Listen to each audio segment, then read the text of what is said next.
Hello, good afternoon everyone. Hope you've had a good lunch and you're rested and energized and ready to take part in this session on boosting synergies for civil protection and humanitarian aid in a crisis response.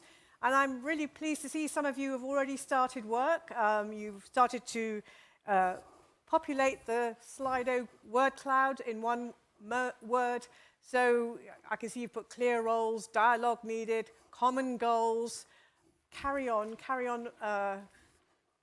adding to this and we can come back shortly. So we're going to be looking at the opportunities for cooperation between the humanitarian and civil protection sectors. And both have different mandates, as you know, different partners and actors, but we're going to be looking not at the differences so much, or we're going to try and find the similarities and what can be achieved when both work together. In fact, yesterday at the opening session, the former Commissioner Christos Stylianides, mentioned complementarity and the need still to try and aim for that.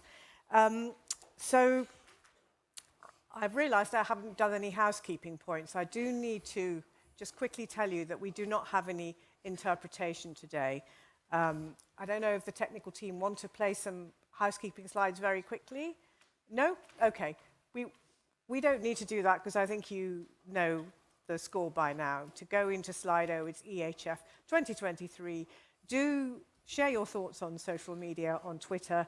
I think you've probably all plugged into Wi-Fi by now, so there we are.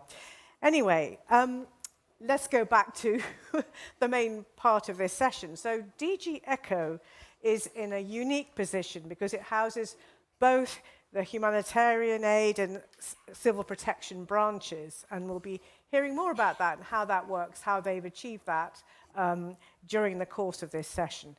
And we have a really accomplished and knowledgeable lineup of speakers who are going to be sharing their experiences and insights. So let me introduce to you, and do say hello and wave at the audience so they know who you are. Charlotte Petri Gornicka, Director General, Swedish Civil Contingencies Agency, Member State Authority. And I gather in a former life you were also once worked for UNICEF in a very senior position. So you have experience of the humanitarian sector as well. We also have Carla Greiber, Deputy Director in the Department for Humanitarian Action, Ministry for Foreign Affairs, Denmark. Welcome to you. We have Farhan Khan, who's the Country Director of CESVI, which is an Italian NGO working in Pakistan. And we have Edem Worsunu, who is the Chief of the Response Support Branch in UN OCHA in Geneva. And of course we have Hans Das, Director, Emergency Response and Rescue, DG ECHO. Right, I managed to say all of that without stumbling too much. But anyway, welcome to all of you. And we also have a graphic artist who's covering this session. And if you've been in some of the other sessions, they've done an amazing job and actually done my job because they've made notes all the way through, summed up, and hopefully at the end I'll be able to show you the work that's being done in this session. So let's take a look at the word cloud again. Did you add any more? So yes, in big letters, along with complementarity, is efficiency, logistics. So these are the things that people have obviously repeatedly put, and they've come up as in big letters. Amplification, capacity strengthening, hopeful. I quite like that. It's hopeful. So let's keep the tone hopeful in this session. Right. Okay. So thank you very much for the word cloud. I'm now going to invite Charlotte Petri Gornicka to give the opening address. Welcome.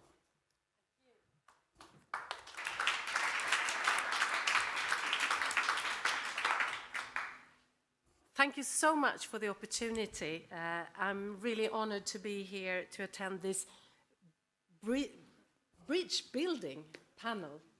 Hopeful for that to happen. So thank you so much. So my name is Charlotte Petri Gornicka, And yes, I'm the Director General for the Swedish Civil Contingencies Agency, and that's why we use the shortening MSB in Swedish, so that you don't just remember MSB, please.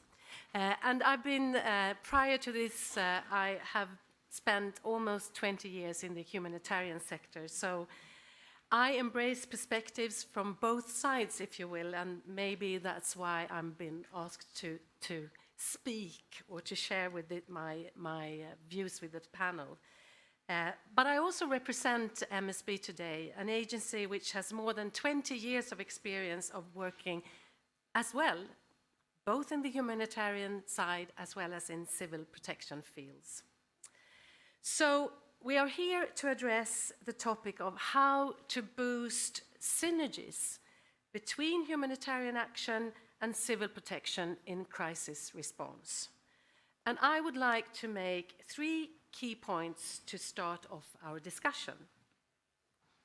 First of all, I would like us to take the individual in need as our starting point, not the bureaucracies in which many of us operate.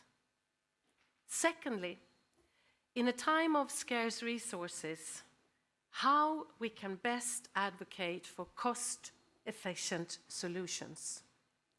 And thirdly, the importance of leadership. Let us just acknowledge that many of us who gather at an event like this carry a personal responsibility and opportunity to bring about change, rather than shifting over the blame on a system that is perhaps not supporting what we feel would be the right way forward. Leadership is key. But on my first point, I'm of course aware that our realities as disaster and crisis managers, broadly defined, are often governed by frameworks that we are expected to follow. We have mission statements, principles, legislation, and funding streams sometimes steering us towards boxed-in responsibilities. Either we do civil protection, or we do humanitarian support, or we do development, or.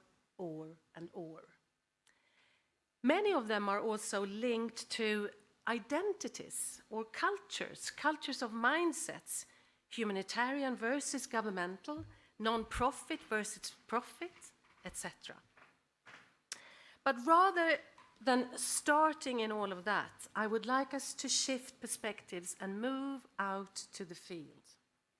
Among destroyed buildings in cities, like Kherson in Ukraine, or Gaziantep and Aleppo in Turkey and Syria, to the people on the ground in those cities who are hoping for shelter, food, and medicines, distinctions between what is humanitarian assistance and what is civil protection are eventually of little interest to them. What matters to them is obviously the concrete support they are provided, and that the help they are given is sustainable, that there is a plan reaching beyond the immediate. And that requires a truly joined-up approach among the actors delivering the assistance. It also requires all of us who are active in different fields to have more similar approaches and methods, for example, in how we are engaging with the local communities. Working closely with the local NGOs, local businesses, and make them part of the support solutions we provide is emphasized within the humanitarian and development fields, but could be much more put in focus also within civil protection. We also probably need to find better ways of doing joint needs assessment, involving all stakeholders engaged on the ground. Assessing needs also includes when to exit. But we also need to work more closely together when it comes to evaluation and follow-up of the response. Today, the civil protection mechanism is active in complex crises, working alongside humanitarian actors. This work continues to develop. We have a strong focus right now on supporting the populations in Ukraine and also Turkey and Syria, providing all kinds of logistical and material support. I believe that these crises serve as excellent examples of when civil protection and humanitarian assistance become naturally linked, creating important possibilities for what's on the word cloud there, complementarity. We have, for example, seen that the rescue instrument in civil protection has the potential to function in this way. And at MSB, we have been very pleased to enable deployments of the rescEU shelter capacity in both Ukraine and Turkey, working closely with local authorities in both countries. To my second point, having worked as a civil servant for many years, I am very aware of the fact that my salary is financed by taxpayers' money. This gives me a very strong incentive to seek cost efficiency. Today, many civil protection actors do not have access to funding that allow them to work in developing countries together with humanitarian actors during a longer period of time. Most instruments that are being developed do not necessarily support such cooperation. But there are some examples of crossover instruments, and I have already mentioned the rescEU that has this potential. But another example is the European Humanitarian Response Capacity that has been developed by FG ECHO.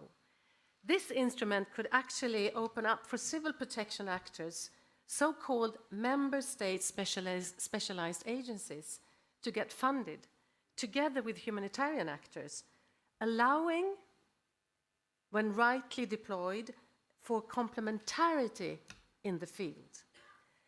I'm looking forward to hear more about this initiative today, and also learn about other possibilities and other instruments that have a similar aim. Finally, I realize that it might sound pretentious, but I'm convinced that breaking silos and changing structures requires leadership, requires personal leadership. You need to be prepared to take a risk and perhaps challenge our bureaucracies a bit in order to change mindsets and overcome some of the obstacles that exist. From this perspective, I am very pleased that this panel is being organized today and that we have such a great lineup of speakers who can help us shed light on the possibilities ahead of us and maybe bring home some challenges and opportunities that we can, break some of the silence. So thank you for the opportunity.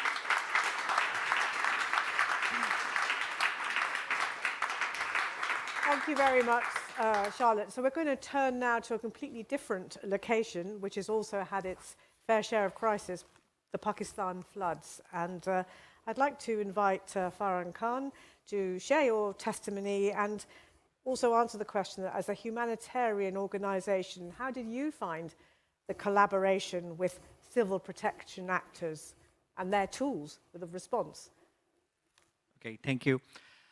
So my name is Farhan Ahmed Khan. I'm the country director of CHESFI in Pakistan, and I'm proudly affiliated with CHESFI for over 12 years. And CHESFI is a part of Alliance 2015, which is a European NGO-based alliance.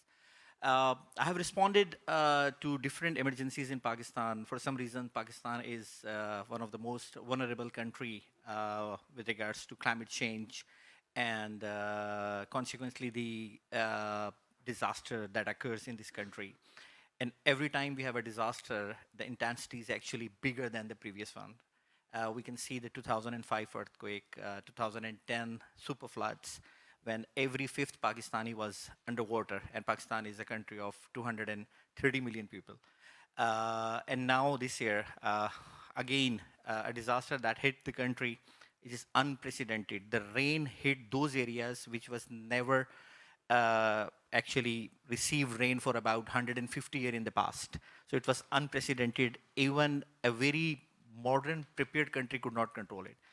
So we were responding there because HSV is a humanitarian, organization by nature, and we met the civil protection colleagues from DEMA. Thanks to ECHO, who made this link and connection, the ECHO local office in Islamabad. Uh, it was really amazing to see those people. Imagine a small market town in a very rural South Sindh province in the middle of nowhere when you don't have electricity, you have millions of mosquito around, you have flood water everywhere, and these brave 20 odd people were there doing filtration for 40,000 people. So that was really amazing also for me as a Pakistani, as a local humanitarian actor. So definitely, I mean, it increases the interest. And of course, when we explore with the colleagues of DEMA there, they were having some challenges, which were our strengths, you know. So being an organization working in the same area for over a period of almost 5 years, those challenges were really just a phone call for me and my team, and they were having those challenges for days. For example, they could not find some small parts to actually repair one of their filter because they were very high tech filter, and we could have find it on the phone call. And then they were doing the filtration almost 120,000 liter a day. So it was amazing, but they were having challenges in actually reaching out the communities on ground, specifically the most vulnerable who were in need of the water. And for us, it was easy. So what we did, we supported the whole operation by doing these distribution, which you now see on the screen. So we were distributing all the water which they were producing or filter. They were doing the filtration. And I think another good point, which is a lesson learned for me, is as well that they, of course, they were there for 60 odd days and they have to go back. We remain there. We did not wind up. So we take care of the sustainability element of that activity, which was, so when they were going, we discussed on the exit strategy. Of course, they have to take back all their high-tech equipment, but what they did very good was rehabilitated one of the existing water source and a filtration plant. But that filtration plant also need almost weekly maintenance. Now we are taking care of that maintenance from last 6 months or so. And one of the picture you see is from today. Even today, when I'm speaking, that filter plant is working, and people are getting the benefit, because flood does not, the impact of flood does not really goes in days. It takes time. So especially a government like Pakistan and a province like Sindh, and a rural area like Sangar, where they were. So for me, even with my 15 plus experience of responding to natural and man-made disaster, not only in Pakistan but globally, it was unique because there was a specialized agency, expert of doing something incredible, but could not benefit out of it in a way that it reached to the maximum needy people on a right time. Whereas that was our strength, because we were deep rooted into the community because of our outreach, our volunteers, our staff, our local partners. And we did it in a way that, there was a time that, so when we started, they were having more water. And when we started in 1 week, we need more water from them. So the capacity was 100% met. So I think it was a wonderful example of reaching 40,000 really at-risk community. And just last point, probably, that we did an endline survey in all the areas we are responding in province of Sindh and Balochistan in Pakistan. The results was astonishing in a way that the percentage of waterborne diseases among the community who were provided this water was almost nil, very, very less as compared to other areas. And again, the credit goes to that high-tech equipment, which we as a humanitarian organization would not be able to procure or run in any condition like that. So I would say that I wonder why these two instruments cannot have more such collaboration globally. For me, I mean, we can achieve wonderful results by doing so. Thank you. Thank you very much, Farhan, and great to hear of the sustainability factor. And also you talking again about the exit strategy there, which I think you've said needs to be discussed right at the beginning so that people know how long they need to be there and you can plan ahead. Carla Greiber, from a Denmark humanitarian point of view, can you comment on the sort of complementarity of the two humanitarian and the civil protection mechanisms working together on the ground there?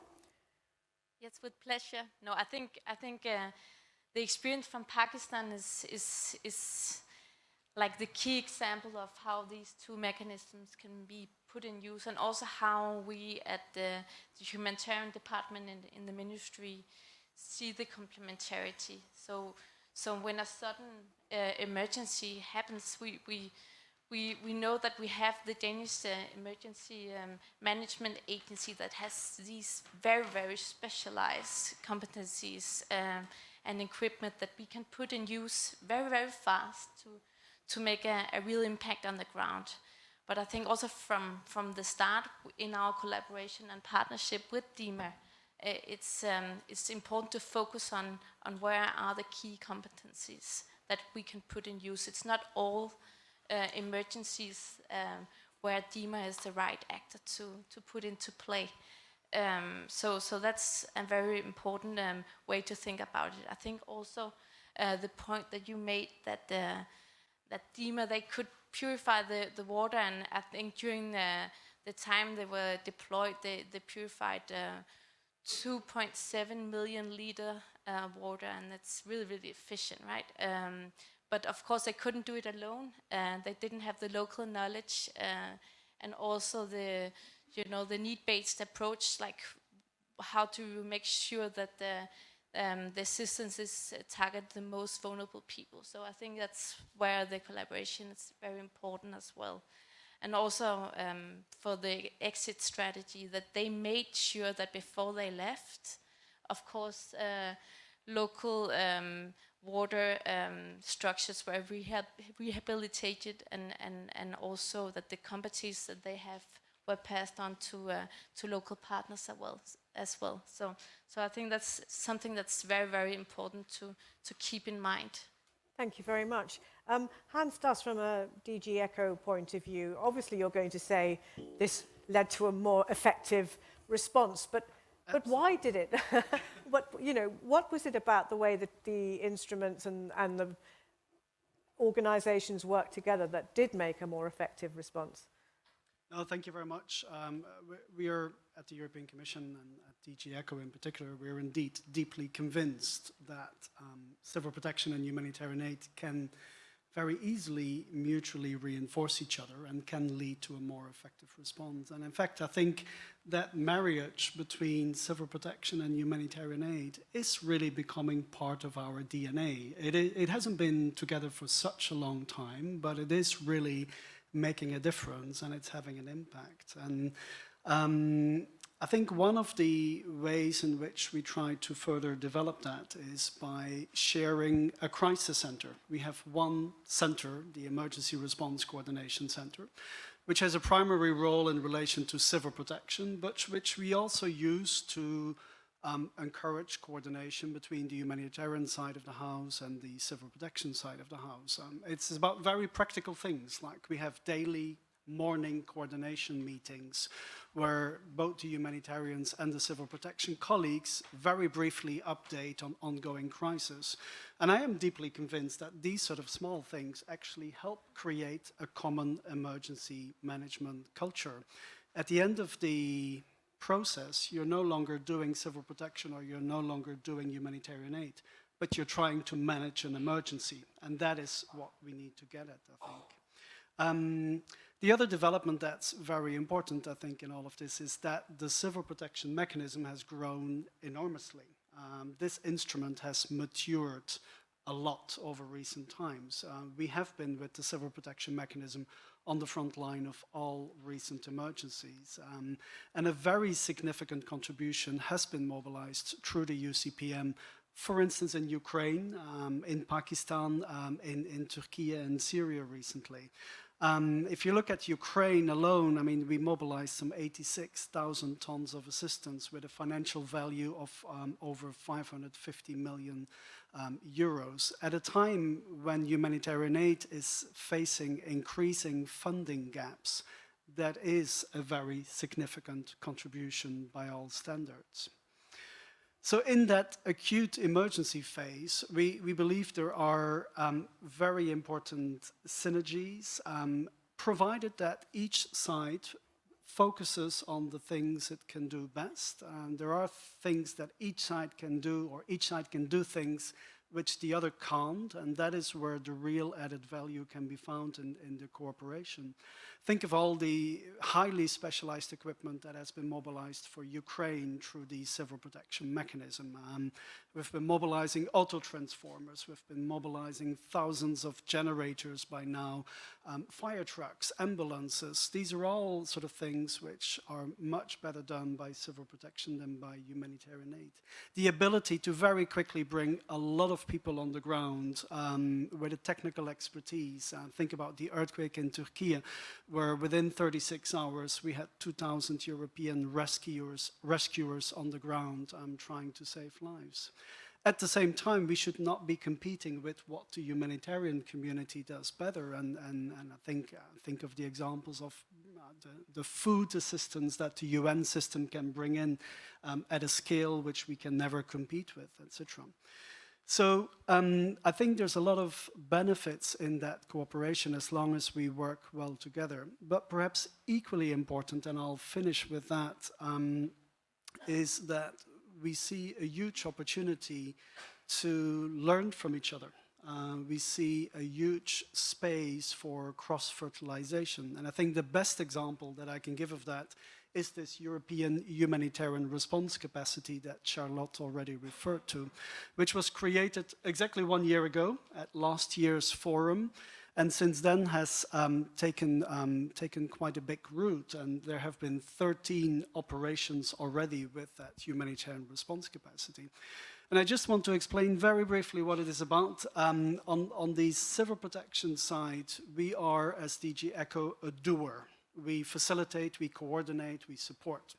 On the humanitarian aid side, we traditionally thought of ourselves as a donor. We provided funding to humanitarian partners on the ground. What we realized over the last few months was that we have developed instruments on the civil protection side, for instance in the area of logistics and transport, etc., that can easily be used also to support humanitarian partners on the ground.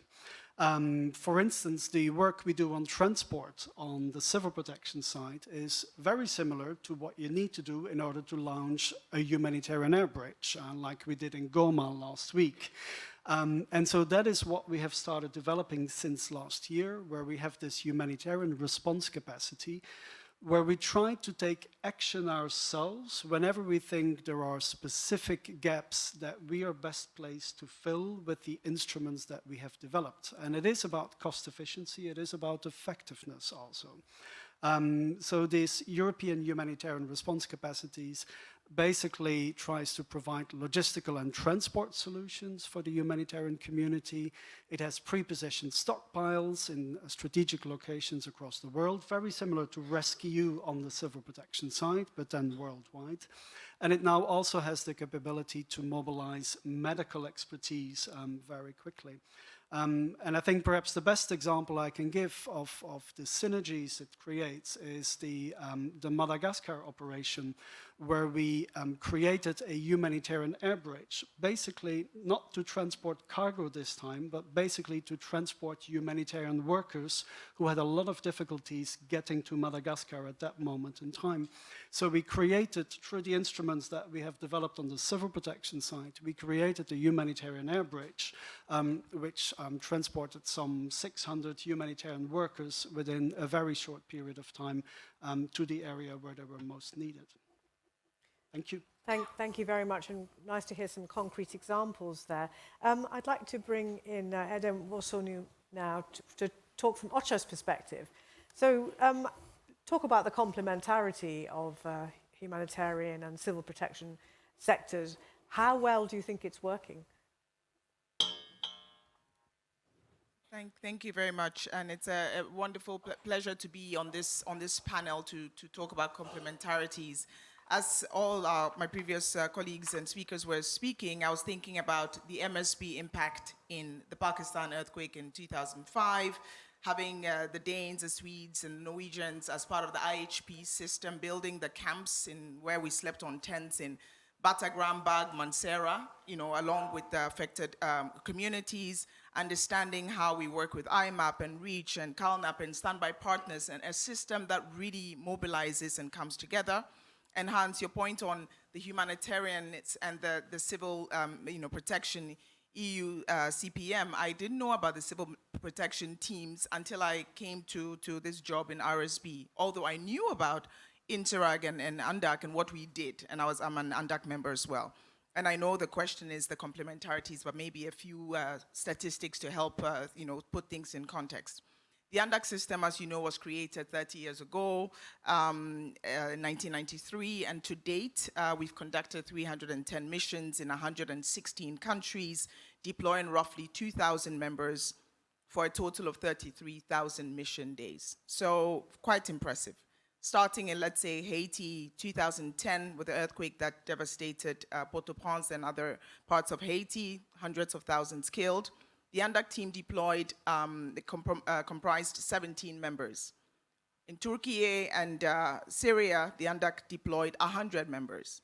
So 17 in 2010, Haiti earthquake, a massive earthquake response. Fast forward 2023, 100 members. Comprised of all the partners, operational partners, as I've mentioned, 28 member countries, OCHA regional offices, UN agencies, 9 locations, just looking at the massive response effort through a solid partnership. Of these, 25 were deployed in the first 48 hours, 50 by the end of the first week. And the UNDAC team, supported by strong surge capacity teams that needed to speak the local language. Farhad, your point about understanding, and I think, Charlotte, your point about localization. This was the largest UNDAC deployment since its inception 30 years on, larger than the 2004 tsunami in Indonesia, larger than Haiti earthquake, tropical cyclone Haiyan, and the 2015 earthquakes in Pakistan, in Nepal. I have to throw in a gender dynamic, which is quite impressive. The gender balance back in the day was 20% female, 80% male on average, 1993 to 2013. Exponentially, we've improved it. We've gone to 31% female to 69% male on average, 2014 to 2023. The UNDAC team for Cyclone Freddy that was mobilized was ready to deploy, but we stood it down, was 50% male, 50% female. So we've come a long way in improving a system to match the demand and the needs. We have a fantastic relationship with our Joint Environment Unit, and we have, of course, the UNEP-OCHA Alliance, and we've done about 5 missions in 2022 alone, and since 1994, the Joint Environment Unit facilitated 232 missions and supported 110 countries. Majority of the contexts where UNDAC and the Joint Environment Unit and the system deploys are in countries where there's no humanitarian crisis. I've been in this job for 2 years, and 80% are in countries where there's no humanitarian emergency. So it's really fascinating in terms of what's been said before, the bridge between the humanitarians and the civil protection communities. ECHO has been a strong partner, UCPM, huge partner with 23% participation on all missions since 2006. ECHO's involvement has been huge. 80% of all JAU missions have involved ECHO since 2018. We talk about a solid partnership. It's hand in hand. We cannot work without each other. Just to zoom back a bit on Turkey, for example, some of us were in Turkidag in 2021 with the EU civil protection exercise that we, planned in the eventuality of a massive earthquake response in 2021. Fast forward 2023, all the lessons learned and our ability to engage AFAD, the Turkish agency, calling them immediately the EU, having a mobilized effort on people you've met before, Felix and Hans and others and their teams. We've been working and training together. So when the earthquake happens, you know each other. You're already on the ground and it's like, hey, it's an unfortunate situation. Which tent are you sleeping in? How do we mobilize? Bring your bags and let's see you at the earthquake response zones. Working together is absolutely key. We have, long points on methodologies that we've trained together, issues of, the different roles that we play, the complementarities of the roles that we have, methodologies highlighting the synergies between civil protection and humanitarian response, humanitarian assistance. OCHA is responsible for global humanitarian coordination, and then EU CPM has the strengths in civil protection experts, and I think the colleagues have talked and highlighted some of these key issues. I have maybe a few recent examples that showcase a phenomenal partnership. And again, with the needs, you heard at the opening, Commissioner Lenarčić talking about the numbers, and in every panel, there have been huge numbers thrown out there, right? 1 in 23 people today need humanitarian assistance. Farhad, you talked about the numbers from 2010's Balochistan floods, and 1 in X amount of Pakistanis needing assistance. The numbers are huge, and be it conflict or natural disasters, we are struggling as a system. So we have no choice. Charlotte, your point on putting people first. People usually don't mind which of you is it? Is it the CP? Is it the HA? Is it humanitarian assistance people? Hang on, who is it? No, it's about delivery of assistance and doing it together. So this partnership is huge. A few key examples. The joint environment unit with ECHO. Environmental experts mobilized through the JEU, but from the European Union, Mauritius, Solomon Islands, floods responses, environment experts in Kinshasa floods. Other emergencies include the Beirut port blasts. The flood and dam experts. OCHA doesn't have dam experts. We have the EU to support us. Mozambique tropical cyclone Idai, volcanologists, in Cabo Verde, in St. Vincent and Grenadine, and the list goes on. So this solid partnership is key to everything that we do. We cannot do it alone, and we hope for 30 years past and 30 years on, we'll continue to collaborate together. There's a lot more to talk about on localization, accountability to affected people. How do we listen to the voice of the affected people? How do we factor this into everything else that has been said? But really, thanks a lot for this opportunity, and we hope that we continue with these partnerships going forward. Thank you. Thank you very much, and for sharing all those examples and your wide experience of working with OCHA. We are really running out of time, so I'm going to skip ahead. I'm just telling the panelists I'm not going to do another round of questions with you because I really want to hear from the audience. We were going to play a little film, which we're not going to do now, but I am going to ask Johannes Vara from DG ECHO to share your testimony from the field deployment experiences. So I'll just get the microphone to you. And I don't know if you want to stand up and address everyone, go for it. Happy to stand up. Good afternoon, everyone. My name is Johannes Vara. My day job, also night job, is to be a duty officer at the ERCC in DG ECHO.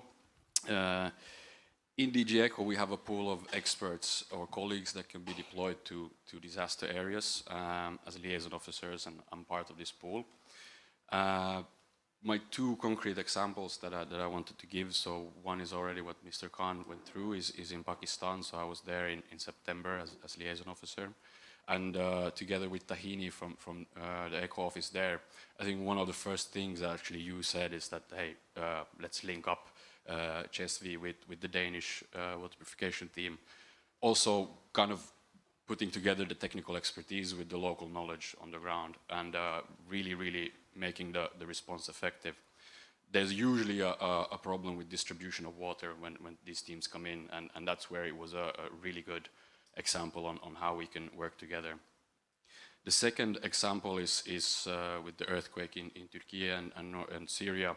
So I was there also as liaison officer, and my example is rather with Syria and northwest Syria. So member states also offered in-kind assistance, material assistance to northwest Syria.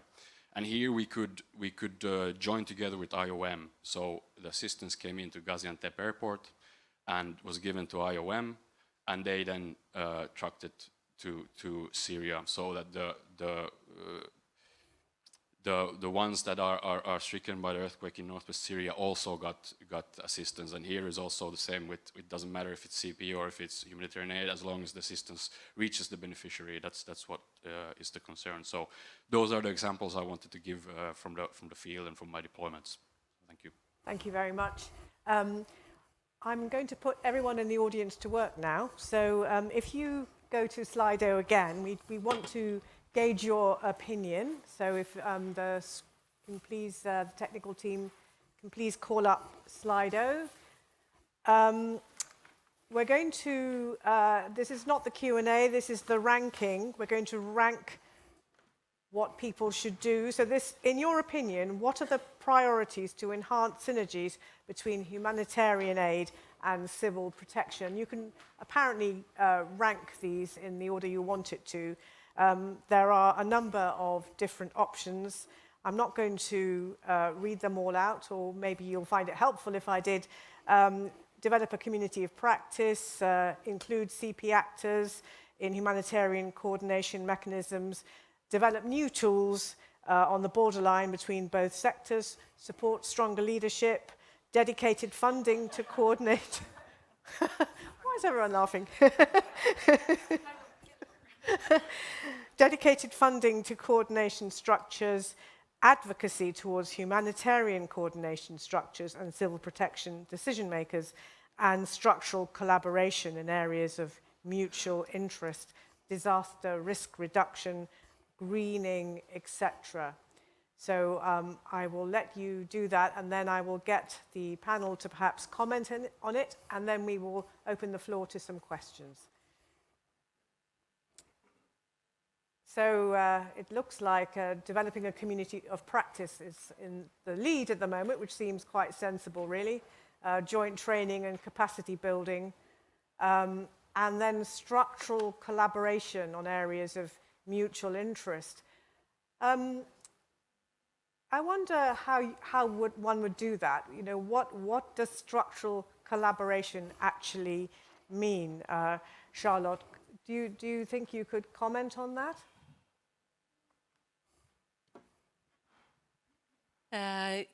Yes, and I'm sure my colleagues can too. So I think structural means that we need to do things when we don't have to do them, which means investing in building the relationships and skills, you know, on an ongoing basis, so that we can use them when the crisis hit. That's not when we have time to get to know each other. That's when we have to know who to call. So I think it's investing in you know, getting to know the partners. I think we all talked about kind of a partnership here, and the overall goal is obviously to serve, and we are there together. And if we can invest in who are we that need to know a little bit more of each other's practices, then we can do so much better. And I think we heard examples of the how-to. So I would say that's my kind of take on the wordings. Thank you. Hans Stas, what about developing, developing a community of practice, joint training and capacity building? That seems a very obvious way to go. Absolutely. We need to continue to work on a better mutual understanding of each other's roles and tools and ways of working. And obviously training and exercises have a very important role to play in that. On the European side, we have created this European Civil Protection Knowledge Network, which is one of the big innovations of the last legislation. And so I think within that sort of fora, we need to continue to invest in developing these practices and getting to know each other and understanding how we can complement each other. I think if you take an example like the Ukraine crisis, for instance, I think we all had to innovate enormously. Certainly on the civil protection side, this was extremely challenging. We had to develop a new partnership with the private sector where we tried to encourage the private sector to also donate specialized equipment, find ways to work with them. We had to very quickly start working on a cross-sectoral way, doing not just civil protection in the core sense of it, but also energy-related support, agricultural support, etc., IT support, etc. And I think in doing all of these things, we constantly kept in mind that we need to fit into a wider humanitarian system. And I think that's where the knowledge of the two systems becomes extremely important. What you need most in an emergency moment is flexibility. You need the flexibility to do what is most needed and what is the best way of going about it. But you can't do that in a fully improvised way. You need to do that based upon a lot of pre-planning, a lot of preparedness, a lot of training and exercises. And this is where we need to continue to invest. And I very much like Charlotte's point about leadership. And I think we need to build stronger crisis centers on all of our sites. The world is changing at an incredible speed with the increase in natural disasters. We need to be much better prepared nowadays to respond, and the response needs to be instantaneous. It needs to be very quick. And that you can only do if you have a very robust crisis center at the heart of it. And we're trying to develop further the ERCC at European level, but we equally need good crisis centers in member states where people really understand the wider community they're working in.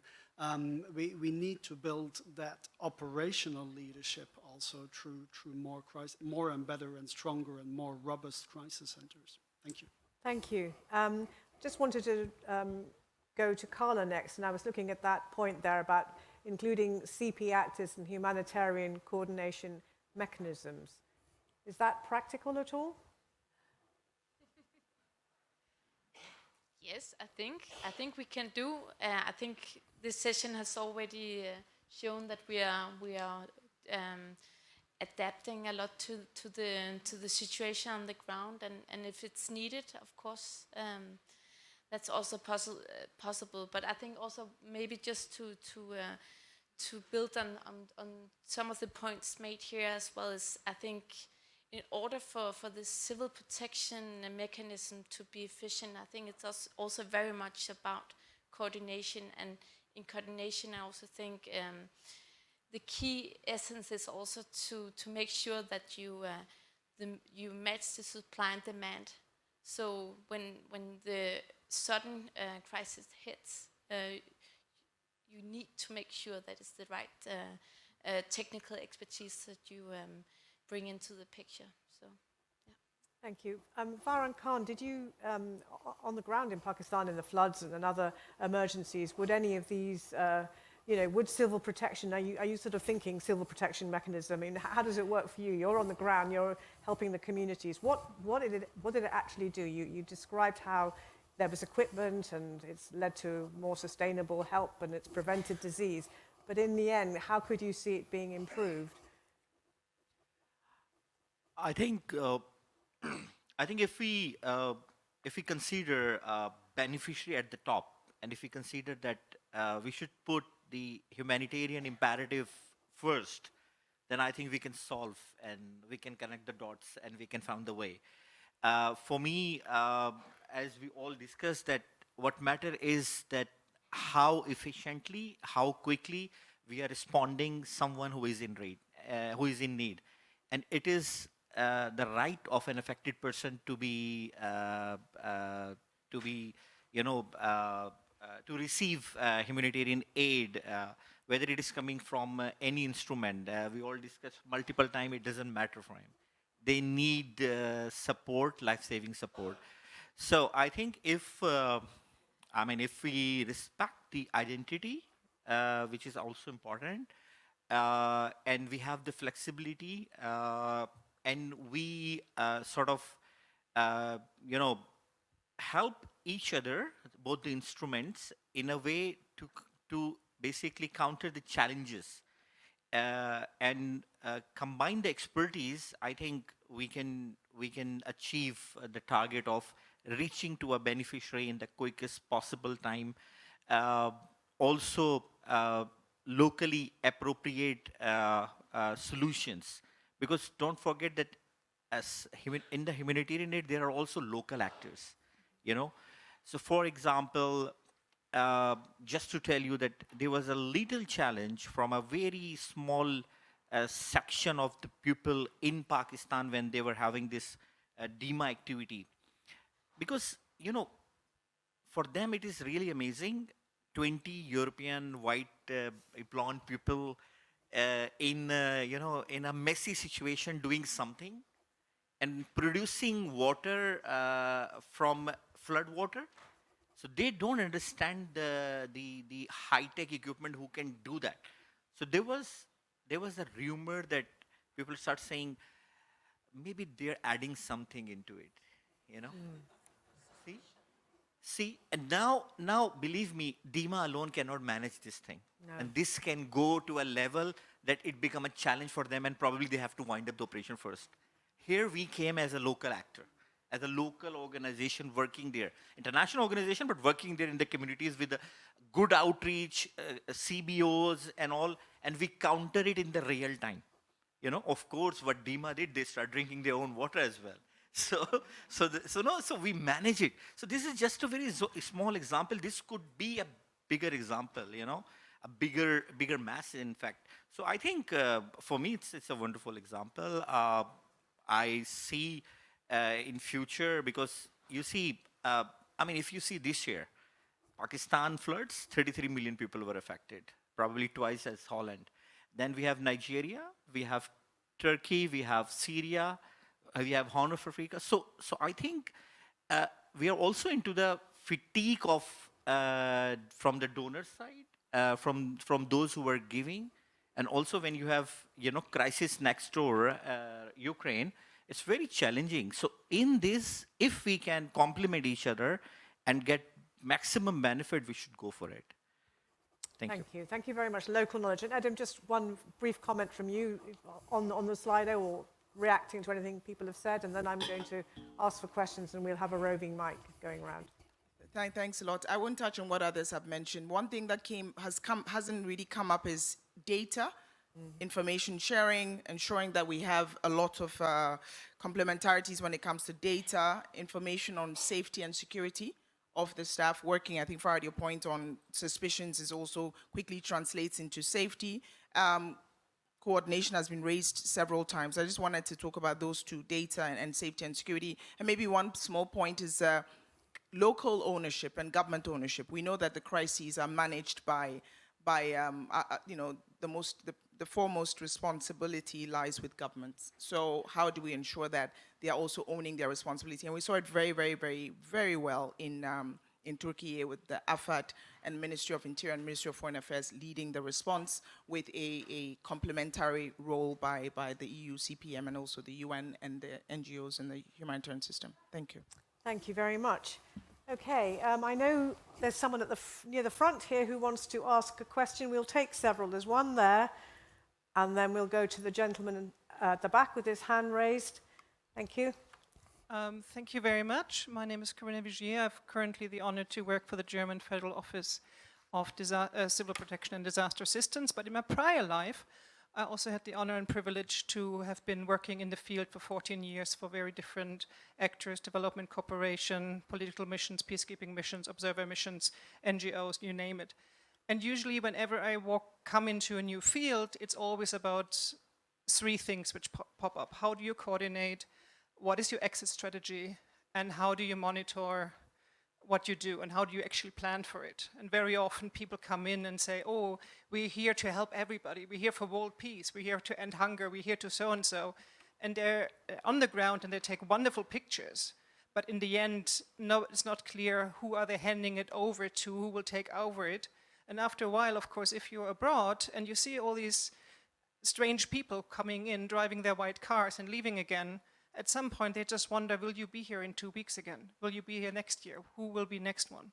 So I think for some extent we need to also work on sharing lessons learned, and a lot of things what you have in the Paris Declaration can be of use for humanitarian aid nowadays, for civil protection, but people don't even know it. So certainly knowledge sharing is important, training is important.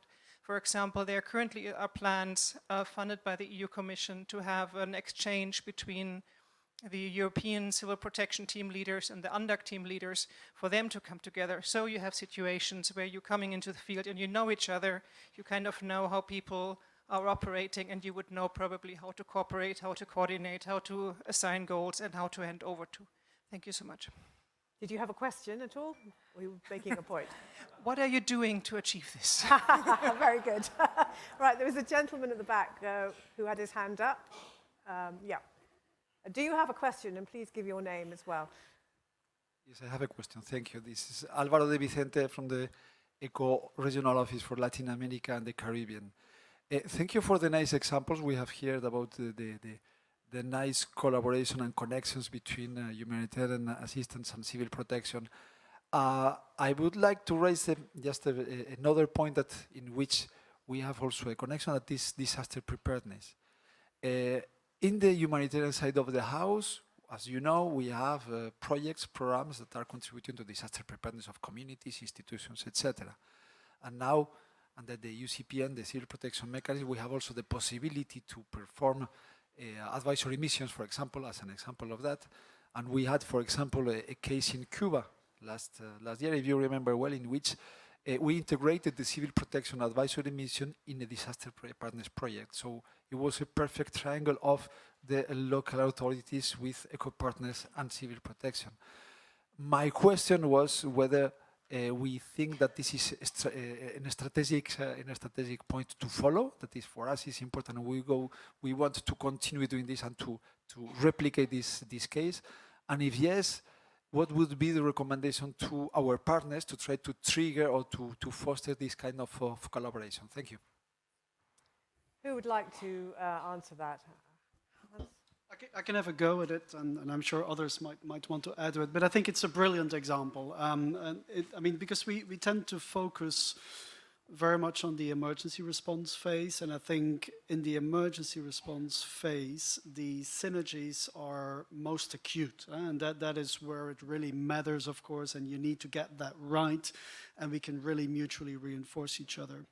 But there is a much easier way to go about creating that cooperation, and that is by working in anticipation and trying to work together on that sort of preparedness missions. And these advisory missions, it's always been a bit of a frustration on my side, because we would like to do so many more of these. I think it is an extremely valuable tool. So here the idea is simply that a country, any country in the world, the disaster management authorities, can request an advisory mission and can ask experts from the EU. It's not experts from the European Commission, but it's experts from Denmark, Sweden, and all other member states to travel there, look in greater detail at a particular challenge and try and help them to prepare for that challenge. And the Cuba mission was a very good one because it involved the Cuban authorities. It also involved the international humanitarian community, and it involved this European expertise. And the result of such a mission is basically that you zoom in on a particular challenge, you try and formulate recommendations, advice, and you try and then, of course, follow up on some of that with the country concerned. The reason why we're not doing them systematically enough is really a question of manpower and resourcing. They are time intensive. I mean, it takes a little bit of preparation. It takes experts to go there and work with the local authorities for a short period of time. So it is resource intensive in that sense. I mean, not money, but human resources, basically. And I think that is the only reason why we haven't done more of these. And that is perhaps something we need to try and come to terms with and try to increase even more for the future. Charlotte, what do you think? I think that's a very good thing to do, but I think we need to put some elephants in the room. I mean, it's very difficult to raise money for research. It's very difficult to raise money for, the long term, because the incentives for the decision makers are not such. And they won't be in power in 4 years' time and all of that. And we know all of this. And that's why I'm talking about personal leadership, because I do think that we need to find examples like the one that Hans is talking about and tell the story.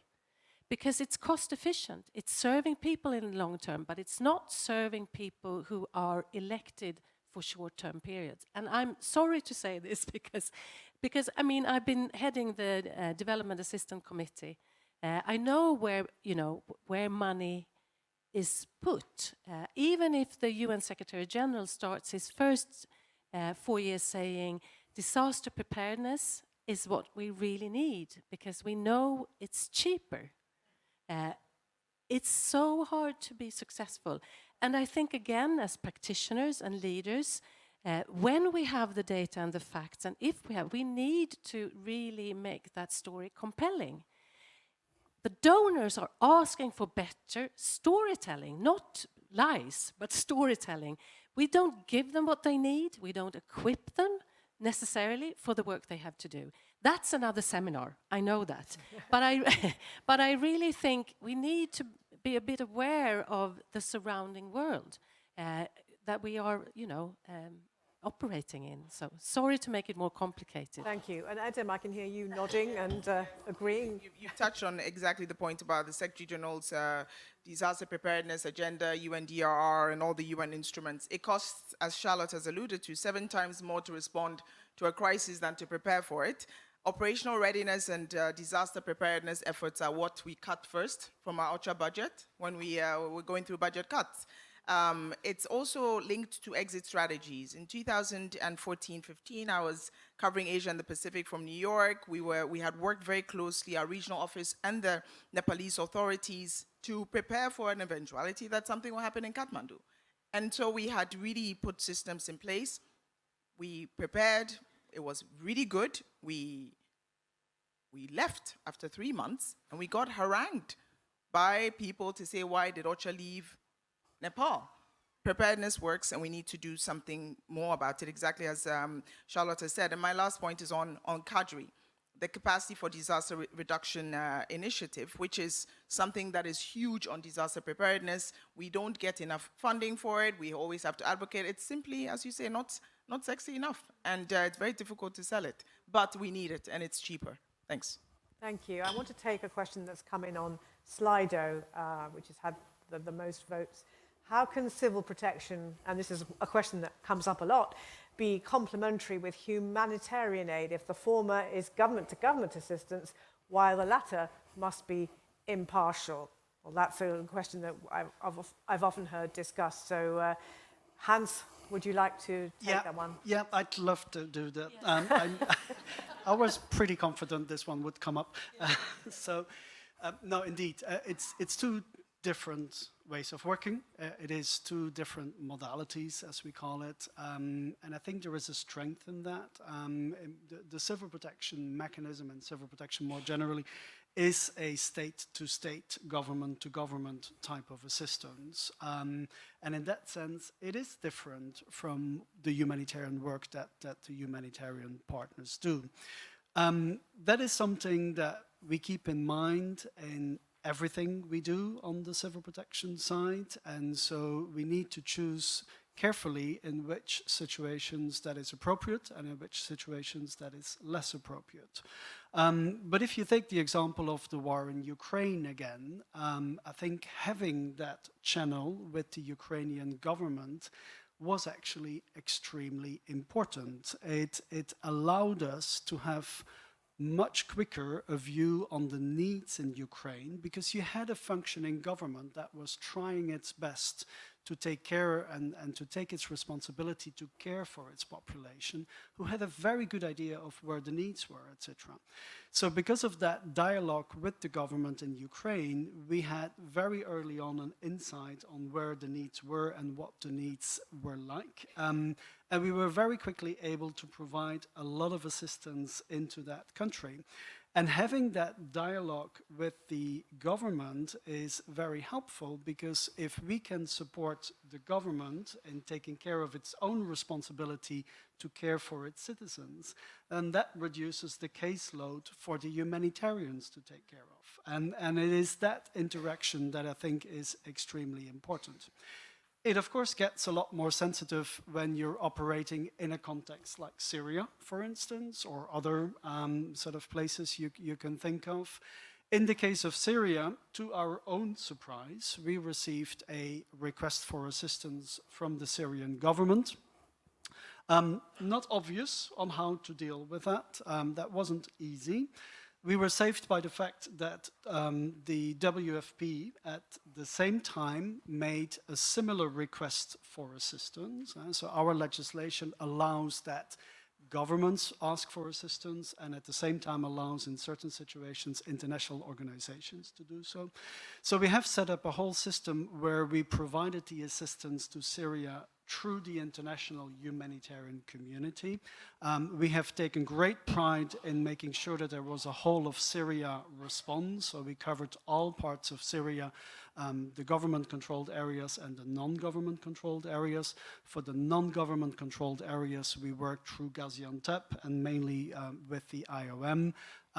For the government-controlled areas, we worked with the International Federation for the Red Cross.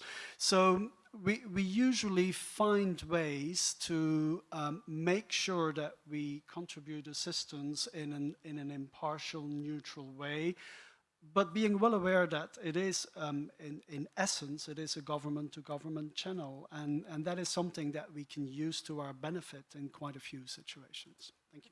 Thank you. That's quite revealing. Thank you for being quite frank. And it is a very difficult nut to crack that. Are there any more questions from the floor? Because we could take one more. Otherwise, I'll take another Slido one. Anyone? I don't want to leave anyone out. I can't see any hands. Okay, so I want to talk about exit strategies, because they've been mentioned quite a lot. And I don't know if this is true, because I'm neither with the civil protection or the humanitarian. Perhaps the panel might want to comment. Exit strategies are fairly popular on the humanitarian discourse, yet they're not very popular on the civil protection approach. Is that true? I don't know. I heard you all talking about exit strategies. I'm not sure I agree with the question. There, I wondered about that. I think on the civil protection side, we tend to look at our response as a very short-term response. Ukraine is obviously the exception, but for the rest, we really focus on short-term response. It's the emergency phase that we try to contribute to. And obviously, we take great pride and we attach a lot of importance to the exit strategy. For instance, these field hospitals that are currently still up, or most of them have finished by now, the field hospitals that we set up in Turkey. Most of these hospital facilities have been donated either to AFAD or to international humanitarian partners on the ground or national local partners. And so we always try to make sure that when we leave, somebody can fill the gap and take over from us. But where we have a particular strength is in being very quick. And we have this ability to very rapidly bring a lot of people and a lot of resources together in a disaster situation. But civil protection is not made to stay there for years. That is not the intention. It's a short-term reinforcement, which then needs to be followed up by others. And that's where the exit strategy is extremely important on the civil protection side. Thank you so much. Well, we're coming to the end of the session already. I can't believe it, really. It's just flown past. The graphic artist has been working away. Is it possible to see your final drawing at all on the screen? Oh, wow. You've been really busy. That's fantastic. Right. Learn from each other. Elephant in the room. Thank you for contributing that. No time to improvise in case of disaster. Cross-pollinate, share knowledge. Every disaster is bigger, unfortunately. I think that is true. The sort of multiplying factors now with climate as well and conflict. Take autonomous action in sharing knowledge and offering help. And of course, cost effective. Thank you so much. That graphic will be online later on, so you don't all need to take photographs, but you can go back and reflect.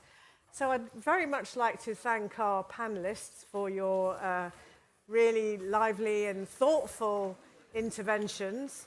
And I'd like to ask Charlotte for some closing thoughts, please. I hear a lovely buzz in the room, so so I thank you so much for the opportunity. I think this graph really summarized this so much better than what I did. Impressions is that we had kind of built the bridges before we entered the stage because we had such good examples of what we are talking about. And I think the more we talked, the more we realized a little bit that we are important parts, but the ecosystem is wider. And we added complexity to the table a little bit the more we discussed. And I do think that if we again start to think about the world's challenges, I mean, it's hard to say that it's... I mean, I've been in this for so long, and I was part of the co-creation of the UN Development Goals. We had, and we have, an agenda, but it's so much harder every day now to be on that development agenda because of everything that we see. And we're all in it. It's not a north-south, and it's really, we're kind of in a global situation much more than before. Even, my country, Sweden, we are concerned about, will we actually be in a war? We've been, living in peace for 200 years. So all in all, we are so kind of in it together, and the resources are scarce. So to make bridges we just have to. There's no other way. And I want to bring in something else in this. We didn't talk about humanitarian development. That's another equation. We just have to put our act together and have the same discussion for the whole system, from preparedness to whatever, and the ownership from the start. The Pakistan example is fantastic when we think about the ownership locally. My final words is that if we take the perspective of the individual and the state of the world in which we live right now, there's no excuse not to have these kind of conversations every day. I honestly think so. And think about the fact that we are mainly paid by people who also struggle daily to even pay their bills.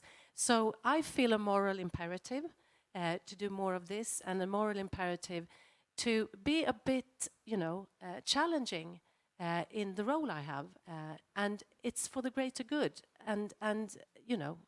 So we're on a journey together. I thought this was very, very important, and thank you for the opportunity. Thank you very much, Charlotte. Thank you to the speakers.